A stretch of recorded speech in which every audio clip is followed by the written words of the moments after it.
আজকের থাম্বনেল দেখেই তোমরা বুঝে গিয়েছো আজকের ব্লগটা কী নিয়ে হতে চলেছে, তাই বাড়তি কথা না বলে একেবারে ভিডিওর মূল পর্বে ঢুকে গিয়েছি। আজকে যাব কলকাতার খুব কাছে থাকা পটচিত্র গ্রামে এবং সেখানটা ঘুরে দেখব, সেখানে সমস্ত ডিটেলস জানাবো তোমাদেরকে। হাওড়া থেকে আমাদের ট্রেন ছিল সকালবেলা 6:30টায়, তাই ভোর ভোর শ্রীরামপুর থেকে ট্রেন ধরে চলে গেছিলাম হাওড়ায়। কিন্তু ট্রেনটা মারাত্মক লেট করে, প্রায় 1 ঘন্টার ওপর লেট করে আমাদের ট্রেন আসে এবং ট্রেনটা ছাড়ে ওই 7:37 নাগাদ। তারপর ঘন্টা 2 ট্রেন জার্নি, গিয়ে অবশেষে পৌঁছলাম বালিচক স্টেশনে। বালিচক স্টেশনে যে প্ল্যাটফর্মেই নামো না কেন তোমাদের গিয়ে পৌঁছতে হবে 1 নম্বর প্ল্যাটফর্মের দিকে। আর দেখো 1 নম্বর প্ল্যাটফর্ম থেকে এই যে রাস্তাটা যাচ্ছে ওটা দিয়ে জাস্ট বেরোলেই সামনে দেখতে পাবে বাস স্ট্যান্ড।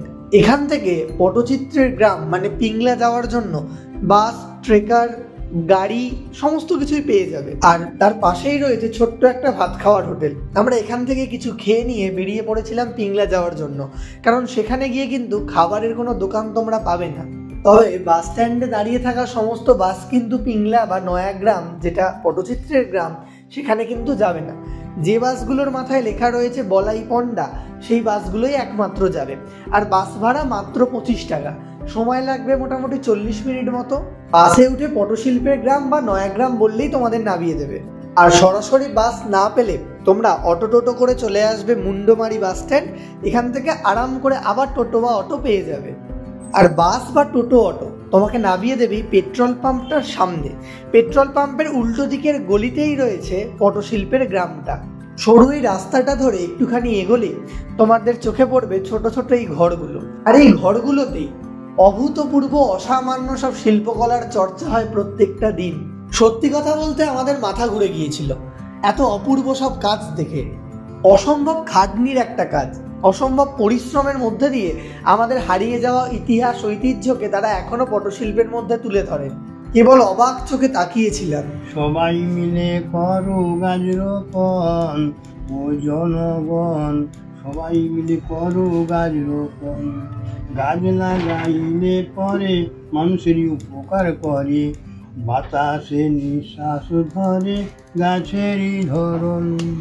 ও জনগণ সবাই মিলে করো গাছ রোপণ। উনি একজন পটশিল্পী, ওনার নাম শ্যামসুন্দর চিত্রকর।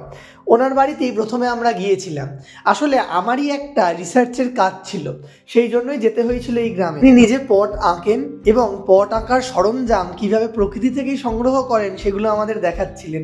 পাশাপাশি পটের গানও উনি নিজেই তৈরি করেন। দুমুঠো অন্যের সংস্থান আর শিল্পকে ভালোবেসে কি কঠিন পরিশ্রমটাই না প্রত্যেক দিন করেন এই মানুষটা। ওনার বাড়িতে বেশ কিছুক্ষণ থেকে প্রয়োজনীয় কথাবার্তা মিটিয়ে নিয়ে আমরা গ্রামটা ঘুরতে বেরিয়েছিলাম।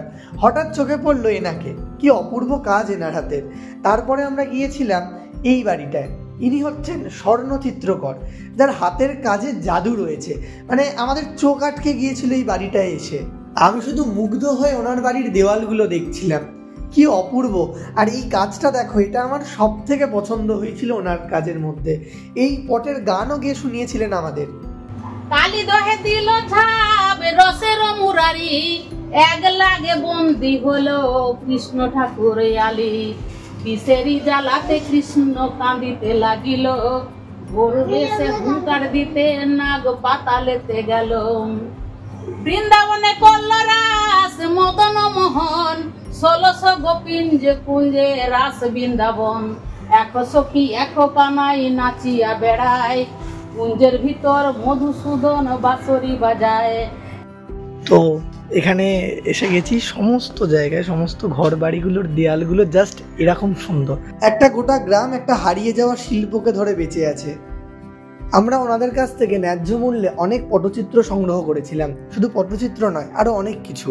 কলকাতার তুলনায় অনেক কম দামে তোমরা ওখান থেকে ওনাদের কাছ থেকে এগুলোকে সংগ্রহ করতে পারো আর সারা জীবনের স্মৃতি হিসাবে সঙ্গে করে বাড়ি নিয়ে যেতে পারো। আর এই গাছটার ফলটা ভেঙে যে রংটা বেরোয়, সেই রংটা দিয়ে ওনারা পটের ছবি আঁকেন। মনোরমা চিত্রকর। আমি এখন একটা পটচিত্রের গান দিয়ে শোনাচ্ছি, সীতাহরণ। বিয়ে হলো রামচন্দ্র হলেন অধিবাস, পিতার সত্য পালিতে রাম যায় বনবাস। চলে রামচন্দ্র, পশ্চাতে জানকী, তাহার পশ্চাতে চলে লক্ষণ ধনুকি। এক একটা ঘরে যাচ্ছিলাম আর এক এক রকমের অভিজ্ঞতা তৈরি হচ্ছিল। কি অপূর্ব তাদের গান গাওয়ার গলা, কি অপূর্ব তাদের গান, আর কি অপূর্ব তাদের হাতের কাজ। গোটা গ্রামটা এরকম পটের ছবি দিয়ে সাজানো, প্রত্যেকটা বাড়ির দরজার সামনে কিছু না কিছু জিনিস রয়েছেই। এই গ্রামেই রয়েছে একটা পটচিত্রের মিউজিয়াম, যেখানে বহু প্রাচীন পট রয়েছে। আসলে এই পটশিল্পের জন্ম ঠিক কবে সেটা বলা যায় না, আজ থেকে প্রায় 1000 বছর আগে, কিন্তু সেগুলোকে তো সংগ্রহ করা যায় না। তাও যতটুকু সংগ্রহ করা যায় সেগুলো সংগ্রহের চেষ্টা করা হয়েছে। পাশাপাশি এখানে একটা দোকানও রয়েছে এই মিউজিয়ামটার ভিতরে, তোমরা সেখান থেকে তোমাদের মন মতন পটচিত্র কেন্দ্রিক যে কোনো জিনিস নিতে পারো। আমি নিজেও সেখান থেকে প্রচুর জিনিসপত্র কিনেছিলাম এবং খুব সস্তায় কিনেছিলাম। সত্যি কথা বলতে এত দূর থেকে যাওয়ার যে ক্লান্তি, সেটা ওনাদের সাথে কথা বলার অভিজ্ঞতা বা ওনাদের থেকে অনেক কিছু জানার শেখার অভিজ্ঞতার কাছে খুব নগণ্য মনে হয়। ওই ক্লান্তিটা ক্লান্তি বলে আর মনেই হয়নি আমাদের। তবে ছোট ভিডিওর মধ্যে সমস্ত কথা তো আর তুলে ধরা যায় না। তোমরা যদি চাও তাহলে আমি এই পটচিত্রের ইতিহাস নিয়ে বা বর্তমান অবস্থা নিয়েও ভিডিও বানাতে পারি, সেটা আমাকে অবশ্যই কমেন্ট বক্সে জানিও। তারপর এবারের মতন বা আজকের মতন আমার ভিডিওটা এখানেই শেষ করছি। তার কারণ আমাদেরও বাড়ি ফিরতে হবে, সন্ধে হয়ে আসছে, আর শীতকালে তো তাড়াতাড়ি সন্ধে নামে। সত্যি কথা বলতে একদিনের জন্য ঘোরার ট্রিপ হিসেবে এটা অসাধারণ, একটা অন্যরকম অভিজ্ঞতা হবে তোমাদের। যারা শৌখিন মানুষ, যারা শিল্প ভালোবাসো, তারা এই হারিয়ে যাওয়া শিল্পের পাশে এসে দাঁড়াও, মানুষগুলোর পাশে এসে দাঁড়াও, তাদের থেকে 2-4টে জিনিস কেনো, কিংবা তাদের সাথে অন্তত দেখা করে যাও। দেখবে তোমাদেরও ভালো লাগছে আর মানুষগুলোরও ভালো লাগছে। তাহলে আজকের মতন এখানেই টাটা।